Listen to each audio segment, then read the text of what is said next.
নারীদের ভালোবাসা বোঝার ক্ষমতা সবার থাকে না।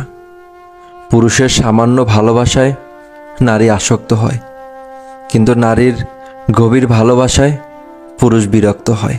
তবে ভাই একটা কথা বলি, এই বিচ্ছেদের যুগেও যদি কোনো নারী আপনাকে বারবার কল করে, বারবার মেসেজ করে বা আপনাকে বারবার ডিস্টার্ব করে, সেই মানুষটাকে কখনোই ভুলে যাবেন না, কারণ সে মন থেকে আপনাকে ভালোবাসে অথবা ভালোবেসে ফেলেছে, যার কারণে তার প্রিয় মানুষটাকে সে হারাতে চায় না। যে যাকে মন থেকে ভালোবাসে তাকে নিয়ে সব থেকে বেশি ভয়ে থাকে, তাই কখনো তাকে খারাপ ভাববেন না। সে কখনোই আপনাকে হারাতে চায় না, কারণ সে মন থেকে আপনাকে ভালোবাসে। তাই কথাটা মাথায় রাখবেন, কখনো বিরক্ত হবেন না। যদি সম্ভব হয় তাকে যত্ন করে মনের ভিতরে রেখে দেন, তাহলেই জীবনে দেখবেন আপনারা ভালো থাকতে পারবেন।